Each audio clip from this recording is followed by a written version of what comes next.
everyone. Thanks so much for coming. I think I recognize some familiar faces, although I'm only seeing half faces, so I'm glad to see the ones who I do know and to meet some new lovers of art.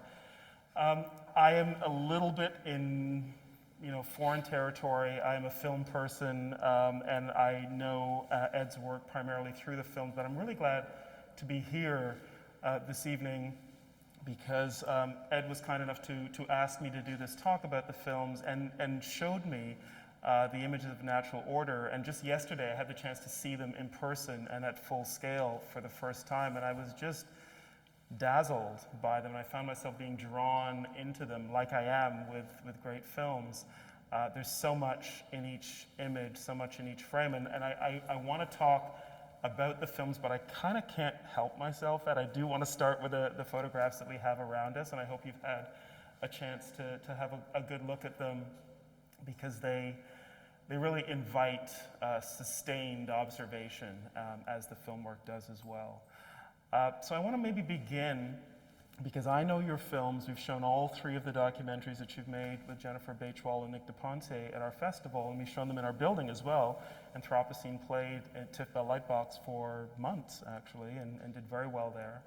But these are films that are shot all over the world, and the kind of globe-spanning quality of them is a part of what's most engaging about them, how you bring that back to the viewer. This is very different. This is a very different set of images that is shaped, as I understand it, partly by what we're all going through right now, the pandemic, being limited, being not able to get on planes, not able to travel the world as we might like.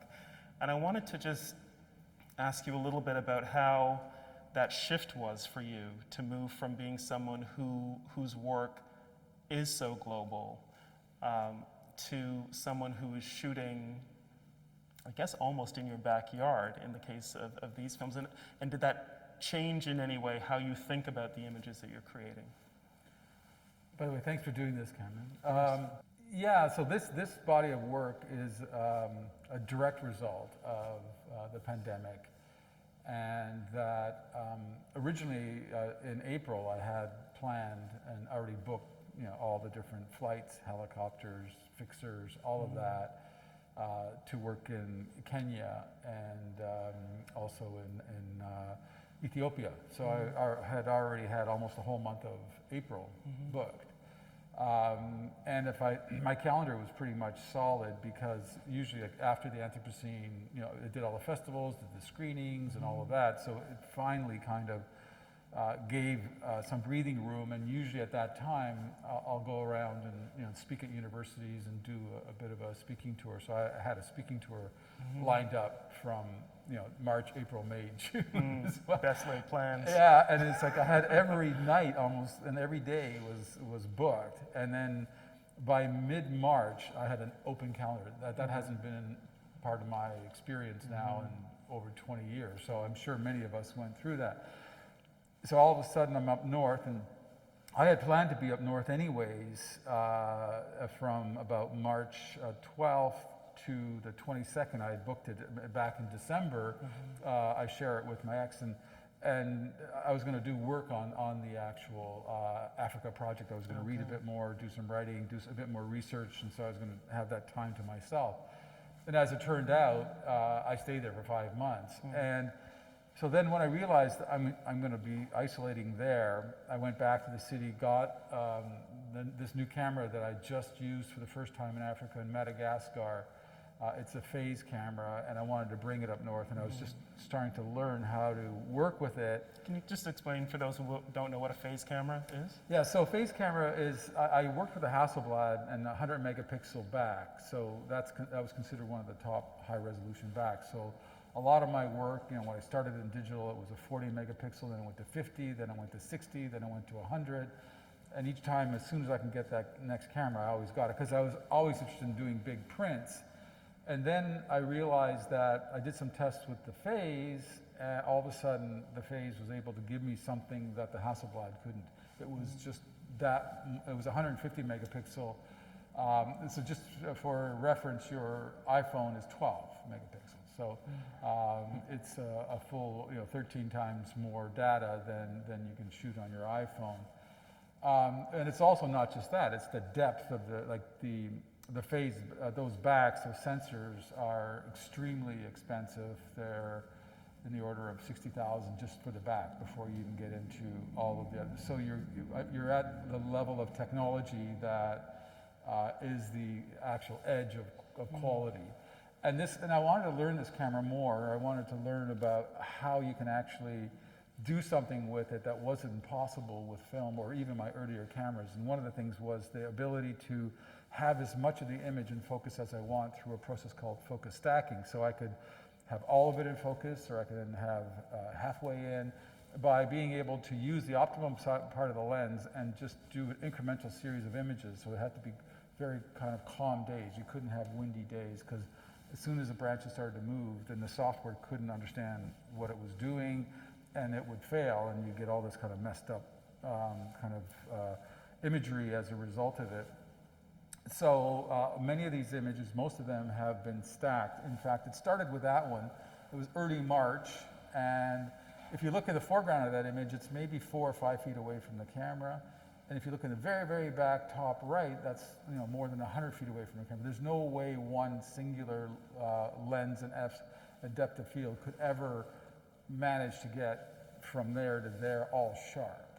So that's a combination of about 6 images stacked together. Software then looks for the sharpest bits of each image and brings them together. And to me, what was interesting, it all of a sudden allowed me to think almost like painting in Jackson Pollock. So if he's doing drip paintings, the first drips that go down on the canvas are just as sharp as the last ones on the canvas. So all the depth and everything, he's still getting depth in that painting, but everything has a sharp quality to it. So, and so all of a sudden I can kind of think in those terms, which was something very new for me, and I was kind of excited. So I got that picture and I figured it out, and then I got a call from the Globe, and they said, what are you doing during this time? And I said, well, I'm kind of out there shooting in my backyard. And they said, well, show us what you've done. And I showed them that picture, and they said, oh, can we publish it? And it ended up being on the cover of the Globe in March, late March. And then Nick and I talked a bit about it as well, and we thought we would do a fundraiser. So I said, I'm going to do a whole bunch of these, do a set of 10 of these images. And because I recognized at that time that the cultural sector was going to be hit very hard, that we would take some of the big chunk of the funds and give 100,000 to the AGO and 100,000 to the Ryerson Image Center to break up into 10 groups of each to collect artworks from both underrepresented artists in the collection and emerging and mid-career artists who aren't in the collection yet. So we thought of it as a win-win-win. So that the artist gets some money in their pocket, which I'm sure they're relieved, desperately need right now. And they get a line on their resume as in the collection of the AGO or the Ryerson Image Center, 2 of the best collections in the city. And the institution gets more work to show to the public. That's great. So to us it was, and I thought back to my early beginnings, and the greatest kind of compliment and the greatest thing you can do for my career, it was buy a print, because it validates what I'm doing. It gives me the money to do more work, and and then the work gets into the world and people see it and it lives on walls. So for me, that was really the best kind of thing that you can do for an artist, is to purchase their work, and it keeps them working, and it gives them some wind in the sails, both emotionally and intellectually, that what they're doing is being respected and collected, and gives more impetus at an early stage. So that's how it all began, and then all through April, when I was supposed to be in Africa, I just started shooting, and it was really interesting to go dial back into that, because I did do. If you look at that image, there's an image in here that I did back. So this is 1981 with a 4x5 camera. So this is 1981.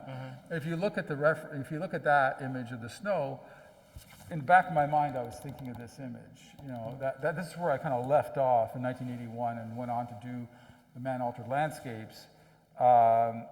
But this one still captured my imagination from back then. This one still held a kind of something about it that I would still put on my wall today and hang and live with. So based on that, I kind of started working and saying, how am I going to use that as a point of departure to go deeper into the idea of that image? Because that image was taken in the area, and this is really the very beginning of my work in 4x5. In the same area? Yeah, I bought a property there Okay. because while going out there to do that work, I discovered the area and then went back and kept going back, probably 20, 30 times to find properties. I probably looked at 80 properties before we bought one in the area. So then all of a sudden here I'm in lockdown during the perfect time of year for this, because once it all goes green, you lose that kind of beautiful structure that you have, the complexity and the color and the neutrality of those branches and everything all play to the images. And as soon as you get all the leaves come out, it's like a wall of green. You lose that sense of structure. There is a kind of a knife's edge. It feels like it's just on the precipice between winter and spring, and there's, in some of them there is some green coming up, but there's still, exactly. Just it gets that sense of being in between and that balance so beautifully. For me, what's interesting is when you talk in that detail technically about how you create these images and how much technology is involved in getting that very dense canvas in a way that you're presenting to us. And in a way, I guess every photo of a landscape is a manufactured landscape in a way. The technology is kind of creating the scene.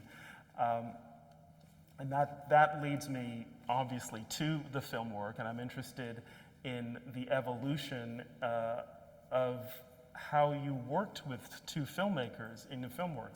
In the early film, in the first one, in the film that's actually called Manufactured Landscapes, the film is very much about documenting you as an artist, as a photographer in China, and your thoughts about creating these images of these places that are so shaped by technology and shaped by this kind of really machine-driven world. And then in Watermark, I find there's some of that as well, where they're documenting you, with the water project, but it's also a kind of more of a collaboration. And then finally, by Anthropocene, it feels like there's a merging of your vision as a photographer, their vision as filmmakers, and you're almost working with, it feels like anyhow, watching it with one eye. And I wanted to get your sense of that evolution across the three films, because it feels like you have kind of come together with filmmakers, and your vision in a way is somewhere in between, again, on that kind of knife's edge between photography and cinema. Yeah, and it was interesting. I had, just offhand, how many people had seen Manufactured Landscapes? Yeah, so a good part of the room. So there's spots in Manufactured Landscapes where there's some black and white film imagery. And that was a guy, Jeff Powis, who followed me around for a while to see what I was doing, and he wanted to do a documentary film. Noah Richler and him worked on the text, and when I saw it, it just felt too like a BBC documentary. It lost the kind of artfulness that I wanted to see. I actually, one of the films that when Jennifer finally, she saw some of that footage, she says, some interesting things there. It's not a film. So when she said, let's work together, I handed her, I just seen it maybe 6 months earlier, Werner Herzog, Lessons of Darkness. And I said, here's a film that most of the experience has been carried by the visuals and the music. Words are used very sparsely, and there's a lot of room to kind of interpret. And I think what I liked about that approach, and what happened when I saw that film is, and the Koya Nisquatsi was another one, like a non-verbal filmmaking, and it was quite interesting. And that's, I think it's almost 40 years. Yeah, it must be. And so I kind of thought, let the imagery carry the kind of freight of the meaning and of the of what's being shown, and the words just are simple keys that open the door, and then it allows you to explore the room yourself. And I think when you look at images, it's much like in some ways music, that you look at an image, nobody's telling you its meaning if you don't have, like, if you haven't read about it or don't understand it. It's you, the image, and it's the mind that completes the meaning. It's the mind that searches for the meaning in there. And I think that that's kind of a dynamic that happens. And I was really hoping to work, and starting to work with Jen and Nick, that the films function in a very similar way that art does. And so I don't think that they're, I don't know, I should ask you, but I don't think they fall into a classic documentary tradition. I think they're almost more they're arty quite films. unique. They're quite, I mean, they're part of maybe an alternate tradition in documentary, but there are very few films that are quite like that. And there aren't any that I can think of that have a photographer of your stature and your caliber also involved in the creative process. And this is what's interesting to me, because in the first film, it's almost like you are, in part anyhow, the subject of the film. But at a certain point, you become a collaborator. And I wonder if that was the case all the way along for you, or if that did change from film to film. well, it is in that what happened is that I had already, so by the time Peter Metler was the DOP on that one, they had just had... A great filmmaker in his own right. Yeah, in his own right. And Jennifer and Nick had just had their second child, and somebody had to stay home. Oh, okay. So Jennifer got to go as director, Nick was Nick stayed producer, home. he stayed home. And then Peter came with camera and Super 16. So that was, and what we're trying to do was, like, that was my last trip of 6 trips. That was my last one to China. So I had already established the whole palette of what the book was going to be. I established all the different locations, and the opening factory location that I'd already been to, I'd already taken that photograph. And we went back to do some more work with it and to bring the film crew, because we decided that that would be the key kind of factory that we would focus on. And so that opening 8-minute shot, which I think has gone down as one of the more interesting opening. It's spectacular. Opening shots. If you remember the very long tracking shot, the factory seems endless. It seems like it goes on forever. And you just see in so much detail all of the different processes of creating things, manufacturing things in this factory, and with what I imagine are hundreds, if not thousands, of workers. Right, and so Peter, I was working on that shot and a few other, and Peter and Jennifer were looking at the diptych, which was already been created, and they said, how can we translate that picture into film? So then they ended up getting a golf cart, and the trick that they did was they flattened the tires to half. That's an old movie trick, yes. Yeah, so you get them really squat and flat, so all the bumps and everything are taken out, and then they had it, and he did, because it was, the reason it was 8.5 minutes and they were going to try and time it is, I think his roll of film, a 400-foot roll of film, gave you like 10 minutes, or just under 10 minutes. Yes, that sounds right. So it's like rolling out one whole roll of film every time. It's 150 feet of film. How many takes did you do to get 2. them? Only 2? 2. The one take he did where he just locked at one angle to all the rows, and then the second one, and the one that actually made the cut, you'll notice at moments there's something interesting, and he'll just do that, a slightly different angle, and then he'll come back. So, and I've always been fascinated with film as well. So in many ways, what happened was that the filmmaker, and even Nick would often say this. He'd say, "I'm going to go and trust the frame in a way that I've dug up and unearthed over time and research, and so I'm looking at things within one frame that somehow betray the scale of what we do as humans, like the industrial, like the dams in China. That was one of the big things that brought me to China, and manufactured landscapes. Shows a lot of it. Shows the making of the Three Gorges Dam. So, and that research, that was my main key reason for going to China. In 2000 and 2001, I started researching China because I was interested in doing a big dam. And one of the key principles of going from a kind of a general idea, like I want to photograph a dam, to how do I get to, well, which dam? Or I want to photograph an open pit copper mine, but which one? So the way to kind of go from the general to the specific was, well, what are the biggest ones in the world? Which ones have scale? What are the examples of humans functioning on a level that is unprecedented? Because we've always taken, you know, the Copper Age was a long time ago, we've always taken from nature. But what has changed through technology is the speed and the scale of that taking. So I wanted to really show the scale. So most of my research then brought the film crew there, and the images were already often resolved, like the water project and Watermark.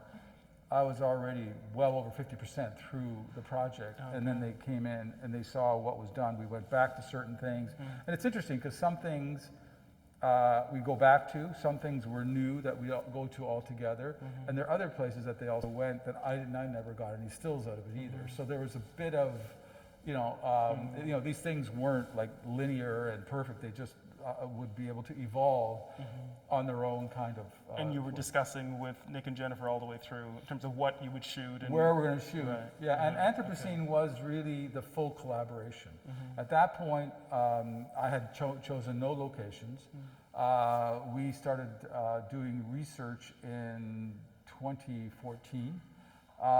And every location, what we decided was every location we go to, we would all agree upon that we would all do and agree upon, and then go there. And so again, in Anthropocene, there were cases where you know, I went to certain locations and they didn't, and they went to certain locations, and so it had some. But by and large, it did follow the kinds of research and the images that I would do for the book were then being followed in the film as well. Yeah. You talked about scale. I did want to ask you about that. It's in the context of film. One of the things I love about film is just how giant it is. When you're in a cinema, you got, you know, faces that are 30 foot tall.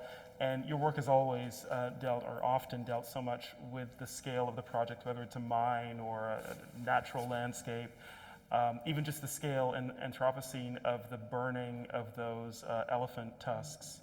And I wonder, when you shift from the scale that you're recording or documenting in your photos to the scale of cinema, are you thinking about the giant screen? Are you thinking differently in terms of how you frame and compose your images? All the time. I mean, when we, as soon as I kind of got a little bit more involved in the camera work, because it was largely DOP, so Peter did most of the camera work for, or almost all of it, and Jeff Powis did some as well. I think, and Nick did a bit in manufactured landscapes, and then Nick did almost all of it in Watermark, but I would also, from time to time, be involved because I was using a big drone for my Hasselblad. So by 2010, I found a company. There's a small video, a 10-minute video done, and it's on my website. It's called Where I Stand. And it shows the very, very beginning of me putting a Hasselblad up in the air. I'm still amazed that you did that. I mean, a Hasselblad is a very precise and expensive piece of equipment, and you just threw it up on a drone. I mean, this drone, just to give you the story, he had the drone because it was a handmade drone, and it was like a basic, like a helicopter with a single blade. It was built in the same structure of a traditional helicopter. It wasn't like the octocopters. Not a Best Buy drone. Yeah, not a Best Buy. So this guy, and his magic was that he also developed a gimbal, a remote gimbal, so that you can put something on the scale of a Hasselblad on it, or a red, and then he could put that on there. Plus, he also had, all the video feeds and all that to be able to send a signal. So to operate it, I had the gimbal operator. So he's operating, everything on where I want to position the camera, and so I can say, okay, freeze it up there, go lower, a little bit right, and then I had the trigger. I could shoot, right? So I was shooting. So I was basically composing at 1,000 feet away in the air and shooting. So I was doing that in 2010 with a Hasselblad. Amazing. So I'm pretty sure we were pretty early to the day. Yeah. And then we could unscrew the Hasselblad, took about almost an hour, and rebalance for the red. So we had a 5K red. Right. And then the red would go and do shots. So if you recall some of the shots in China, where on the fish farms, where all of a sudden you come up and you go over it. Well, that was my main impetus to put my Hasselblad onto a drone was to do that shot in China. But once we had it there, we were able to use it on the dam and all kinds of other places. But we brought that team with us. And and he went on, Tab went on to become a multimillionaire. He became the most famous drone maker for really? big scale drones. That's a valuable skill. So he was sure Tom he was Cruise early uses days, someone like and so he came with me. So he would never have the time now, but it was so much fun for him to go to China with his equipment. But that was again the begin, and I had a lot more experience in trying to work the drone shots. So even in the Carrera, in the last one where it comes up and it pulls away. So that was the one I worked on with a drone. That's amazing. Yeah. One other thing about scale I wanted to ask, especially in the cinema, and if you're able to watch any of these films in a cinema, whenever we can all do that again. And Bell Lightbox, by far, the best theater in this country and maybe in the world. Thank you. We're very happy with the projection and sound there. I would highly recommend, whenever we're showing these films again, see them into Bell Lightbox. That's how they're meant to be seen, by the way. Rich, big. It's just like I always say, I'm always like disheartened when I see somebody looking at Watermark or whatever on the back of a screen on a plane. I'm going, you just took like a 8K camera and reduced it to, or watching it on a phone was even worse. You should really go up to those people and just tap them on the shoulder. Excuse me, I'm insulted. Yes, I am. But I wanted to ask you about the effect of on the viewer of scale. And for me, it can go either end of the spectrum. It can be awe, because it is literally spectacular, and there's an almost sort of sublime quality to looking at something at that scale. But what you're photographing, especially if it's a giant mine or some massive technological invasion of the landscape, it can be horror as well. It can look like a horror movie in some ways when it's that big. And I wonder what your hopes are in terms of how the viewer sees how you and Jennifer and Nick are shooting scale in the films. Well, ideally, I think you want a person to have, I think, both an intellectual reaction to it, like to think about what that is and how that plays out, and also about a very emotional and visceral reaction too. So, and I think the music does a lot there too. And it's it's very hard. I think here's the big difference. It's no matter how hard I work as a stills photographer, rarely will I be able to bring somebody to tears or joy it's very hard to have the kind of to indicate the kind of emotional state that one might want to be in to receive the thing that you're looking at. And in cinema, here you have time, space, and sound, and that sound of the wild sound, and also the sound of music, that the music that comes through, in many ways sets the emotional kind of tenor of where you should be to receive what you're seeing. And you can bring, and we all know this. Movies can make us well up in tears. Movies can make us laugh. They can, and it still it has a much harder time. It just sits and it allows you to complete its meaning, but you can be taken to an emotional place as well through art. But film, it's more direct. It's right to the heart, and I think that's one of the powers of the medium of film that excites me, and it makes me understand that you can be talking about the same thing and they're complementary. So the thing about and I often say that stills work very differently than film and how film works, because when we remember film, we do remember some of the imagery, and we remember the stories, and we remember the emotional spaces and how we felt through it. And over time, that kind of, starts to sort of wear down or become more distant in memory and harder to kind of really feel it. Whereas stills, I mean, if you go back, and I often point out, if you go back to like the Vietnam War, and if you think about what's left from that war that we remembered, well, it's the 4 or 5 stills. The Eddie Black, who shot the assassination of the child running from napalm. I mean, there's 5 or 6 images that have defined. But there was it was the first war that was broadcast. Right, You know, and so there was, like, I remember footage coming of the war, video, but we never go back to the video. Yeah. But those stills end up etching themselves in our deeper memory, and so they become like the iconographic touchstones to how we think about the past. And we don't remember film as a 2-minute run of film. You don't remember the whole 2 minutes. You remember what it was about, but you don't. Whereas you remember the picture. Yeah. It kind of has another way to etch itself into the consciousness, I think. That's interesting, because I was also going to ask you about one element that film has that doesn't work in the same way with still images at all, which is time, which is editing. And there are some just beautiful, almost shock edits in each one of the 3 films that you've made with Jennifer and Nick, where you will be in a kind of a very contemplative sort of space, looking at something, and then bam, into a completely different space. And I know these must be very deliberate decisions that you're making. I wondered, first of all, as a photographer, as an artist who works in still images, how do you approach the juxtaposition of images that you get in film? What kinds of decisions are you making with Nicholas and Jennifer? And just, yeah, what is that process like? Because that is something that I guess you don't ever do in the same way in photography, or maybe there is a parallel. I don't know. There isn't real, well, when I sequence, images for a book, quite often I will kind of chapterize it, Okay. So this is the dam, and this is that area, and this area. So I'll have, this is the manufacturing section, and this is that section. So it is kind of chapter driven, There is one book called Essential Elements where Bill Ewing, who was a curator, went in there and said, can I just edit based on formal and conceptual and a whole different framework there? So I'm going to get rid of, themes, I'm going to get rid of, timeline and structure, and just, look at the work.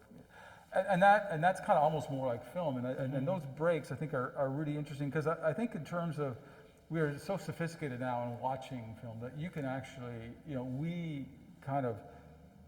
we can make jumps now and fill and allow for that kind of connection. And I think that those breaks, I mean, even, like most of the films, I understand what you're saying, have those moments where you're just kind of shaken out of one kind of peaceful contemplative moment, and boom, now you're into something else. And I think and it's always, I think, what you can do with film is that kind of foreshadowing, or the reveal, that you slowly bring somebody to it, and you might not understand. Like even the dam, there are things that are mysterious, and what's going on, so for a good 10 or 15 or 20 seconds, you're not sure what you're looking at. Right. And then all of a sudden, it slowly reveals itself. And I think that is another device that, through time and space, and being able to not kind of let you in immediately. And I think that builds a kind of a suspense, and builds a kind of a connection. And I always feel that when a film connects, the crowd is there. It's quiet. You can just feel that they're connected to it, that they're following, they're flowing with it. There's nobody's distracted. Nobody's kind of on their phone, or they're there. Yeah. You're carrying them, and that, I think that's successful, because that makes a successful film, because whatever those devices that you can use of foreshadowing and juxtaposition and all of those to tell that story visually and through music, it is I think a very powerful way to connect. And the films also have tried to stay away from polemics, looking at the bad guys and pointing out, and trying to be prescriptive. Yeah, you never say open pit mining is bad. No, so we're not. You just see it somehow. You make up your own decision on this one. Tearing up the landscape for coal. Not so great. It's not so good.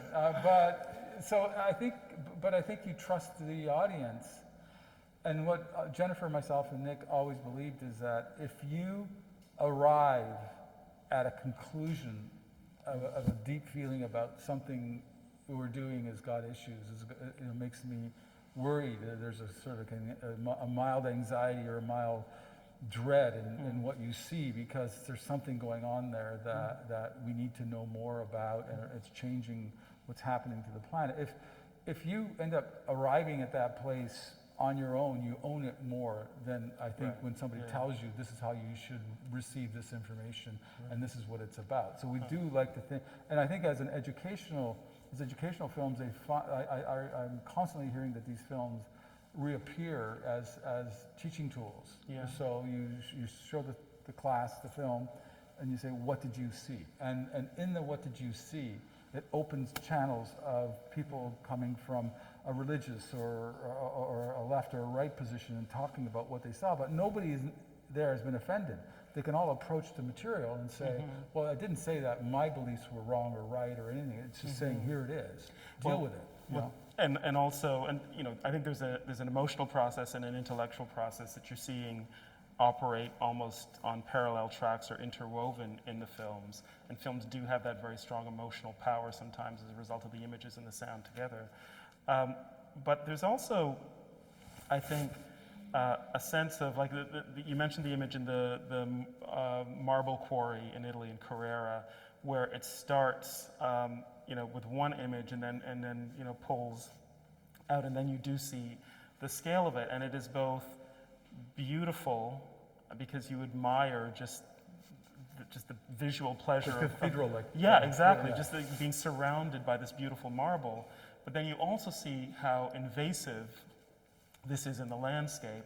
But then you could also look at it as this is just a commercial enterprise. This is just business operating as business does. All of those things can happen intellectually at the same time as you are kind of involved in the emotional reaction of just seeing the reveal of the scale of the mine. And it's interesting that a film, I think, can do all of those things in a simultaneous way, maybe in a way that is unique to cinema. Yeah, you just can't do that. I mean, what you can do, like in the quarry images, you know, I think when those images were best and most successful was when you go up to them and it's a big print, right? And then first it reveals itself and it has this kind of overall kind of feeling of composition. I often do like in these images, a flattening of space and all that. And then you see it and it has this kind of, so you have that kind of the first impression and the first draw, like what is this thing? Like what is this thing? Because I think it's when the world appears through photography as kind of surreal, but it is the world. But it feels like it shouldn't be the world, right? And so all of a sudden you see something, you go, what is it? And then upon approach, it starts to reveal itself. So you might see a ladder, or you might see a 40-gallon drum of oil, and we know the scale of that. Or we see a pickup truck, or we see something in the scene, and then you see it all over again. Because then all of a sudden now I You see the how relative big, now I scale, and see then you how see- big this yeah, is. And so you can get that kind of, you know, dynamic moments in looking at a still image, and that's kind of the closest I can get to that, you know, multiple levels of reading of an image and the kind of surprise and reveals you can get once you go into it.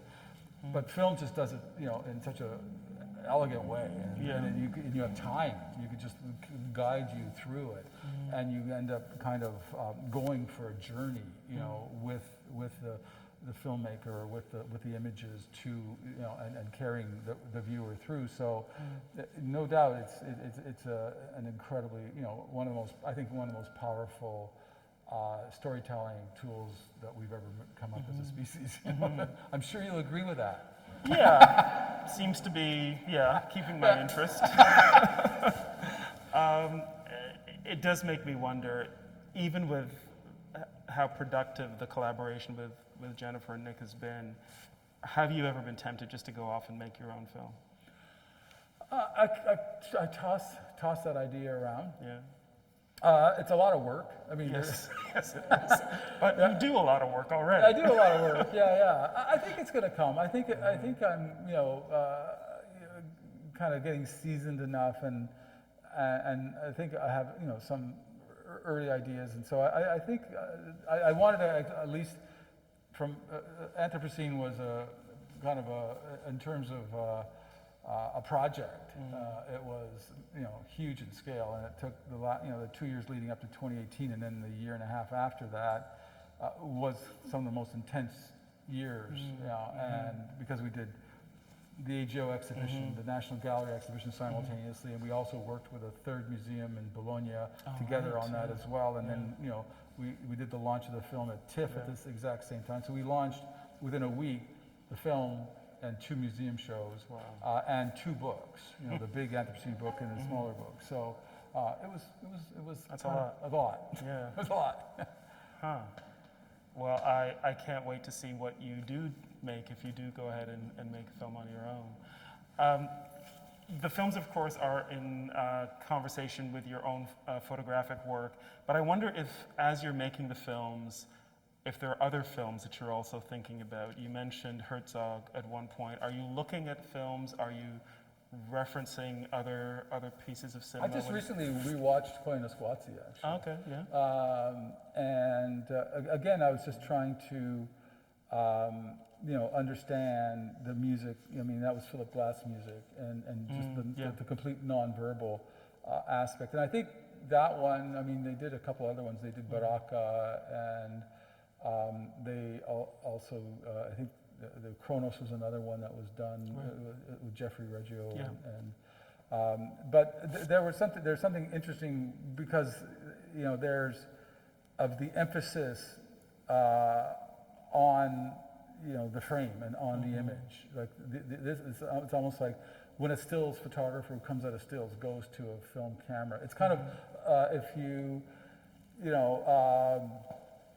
look at different films like the Kubrick and The Shining. Every a deep perspective. Every frame is kind of considered. Well, he started as a stills photographer. That's right. Yes. You know, and he was a Some stills great photographer. photos in New York that he did in the 50s. In the 50s, and he would work as a newspaper photographer. That's right. And all. So you kind of see that the attention to the frame. So, and I think if there was an influence I think I did have on those films, on the 3 films that we worked together, is the dedication to each framing, the framing and the kind of the amount of time and energy we did to get the right light, the right frame. So the same kinds of hard work and consideration that I would do for my still. Because often if I find something that I like as an image and the light's wrong, I like a dog with a bone. I'll keep, because the hardest thing to find is that thing that is of interest, the subject that you want to photograph, and it's the right thing. But if the light's wrong, I'll go back again and again and again. And that's what, in many ways, I think makes me as an artist different than, like a photojournalist or just a documentary photographer. You might settle for way earlier for this is a good rendition of that. Well, I'm not interested in that. I want something that you kind of that you stand in front of and it invokes a sense of wonder or a sense of what am I looking at or how can this be? And I think that was particularly with the man-altered landscapes. To me, it was always interesting to say, through an artist like Smithson, Robert Smithson, he said, in many ways we need to re-engage with the wastelands because they are us. It's not like a forgotten land. It is terra firma. It's part of our earth. We've just rearranged it, left it for dead, but it's not dead. It will come back. It will, and so we need to understand what we're leaving to waste to live the life that we have, and we shouldn't see these as lost worlds, but as our worlds. And I think there's something that I've always wanted to do as an artist is to be the kind of medium through which that story flows visually to greater audiences who are more urban based. And now you get to see where iron ore comes from, or where copper comes from, or what a deforestation operation looks like, or what the biggest dam in the world, that you would never go there on your own. Why would you? So I'm kind of going into those hard to get to places, the biggest factories in China, and bringing those visual pieces of evidence, the witnessing of those massive scale things, and showing them in a way that engages the viewer. So if there's one thing that's been consistent through the whole arc of my work is that wanting to connect visually to that story and to let people understand. And in many ways, this one, going back full circle to this, it's like, here we are pinned down by nature, and the first place I landed when I went to China was Wuhan, and I went to the wet markets. Really? So all of a sudden, and I'm standing there, I'm thinking, here I am held down by something that happened in the first place I ever went to China, in the Wuhan. And when I saw those images of Wuhan as an abandoned city, that was in November, I couldn't believe that you can actually shut a city of 12 million down. I said, this is impossible. This is insane. How do you do that? Little did I know that the whole world was going to be seeing that. Exactly. Well, we're 3 back to months scale later, again. like, holy, including me. So then kind of going back and looking at nature, and I called it natural order, but I possibly should have called it enduring order, because this order was here before we arrived on the scene. This natural order has been here for a billion or more years of branches and trees and shrubs and all that life force. And looking at that was almost like, well, we share a commonality to this world, in that if you think of, now that we know more about how our brains are, and we know how our neurons are structured, and the interweaving of them, and we look at our vascular and our nervous systems, and they just seem to be, you see the same patterns the repeated. same thing. This is just an outward look in the world of what our innards look like, our inner world looks like. So that's also awe-inspiring and horrifying at the same time. I'm being told we're just about out of time, but I want to thank you for two things: for entering the world of cinema, which is how I got to discover your work and meet you, and I'm very pleased for that. I'm glad to hear you might be making a film going forward. But then also just for showing us how to look at the natural order in a different way, and giving us new eyes to see what is all around us. So thank you. My pleasure.